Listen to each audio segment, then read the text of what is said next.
দিনটা ছিল 10th December. আর আজকের আমাদের নানা ব্রাইড না, আজকে আমার দুটো পার্টি মেকআপ ক্লায়েন্ট ছিল, তাদের মেকওভারের জন্যই পৌঁছে গেছিলাম নবদ্বীপে। আজকের লোকেশন হচ্ছে নবদ্বীপ, আর আমি কৃষ্ণনগর থেকে নবদ্বীপ গেলে টোটো রিজার্ভ করেই যাই, সেরকম ভাবেই চলে গেছিলাম আজকের ক্লায়েন্টের বাড়িতে।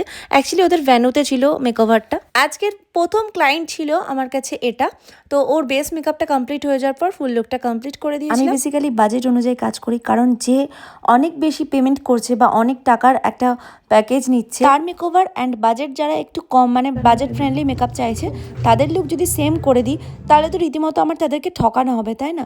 সো বাজেট অনুযায়ী আমার তাদের মেকওভারটা দেওয়া ছিল। আর এটা ছিল আমার সেকেন্ড ক্লায়েন্ট। এই ক্লায়েন্টের একটা এইচডি মেকওভারের বুকিং ছিল, তো সেভাবেই রেডি করে দিচ্ছিলাম। অ্যান্ড ফার্স্টে শাড়িটার হেয়ারটা কমপ্লিট করে দেওয়ার পর ফুল মেকওভারটা ডান করি। আচ্ছা বলো তো এই দিদিভাইকে কেমন লাগছে? আচ্ছা, তোমরা বেশ কদিন ধরে অনেক কমেন্টস করছো, যে কমেন্টসগুলোর আমার রিপ্লাই দেওয়া হয়ে উঠছে না। আমি পরে একটা ভিডিও করে অবশ্যই তোমাদের সব কমেন্টের রিপ্লাই দিয়ে দেবো। হলো পার্টি মেকআপ আমার কাছ থেকে সার্ভিস নিয়ে খুব ভালো লাগলো, আমি অনেক হ্যাপি তোমার কাছে সেজে, আমার খুব পছন্দ। যেরকম চেয়েছিলে সেরকম পেয়েছো? হ্যাঁ, একদম ঠিক। সেকেন্ড ক্লায়েন্টের লুকটা পুরোপুরি একদম চেঞ্জ হয়ে গেছিলো সাজানোর পরে। তো যাই হোক, থার্ড ক্লায়েন্ট ছিল শুধু হেয়ারের ক্লায়েন্ট, শুধু হেয়ার স্টাইলটা আমার কাছ থেকে সে সার্ভিস নিয়েছে, আর এই হচ্ছে তার হেয়ারের ফুল লুক। দেন আমরা ওদের রিকোয়েস্টে একটু খাওয়া দাওয়া করেই বেরিয়ে পড়েছিলাম বাড়ি যাওয়ার উদ্দেশ্যে। তার সাথে আমি দেখিয়ে দিলাম ওদের ডেকোরেশনটা। চলো বাই।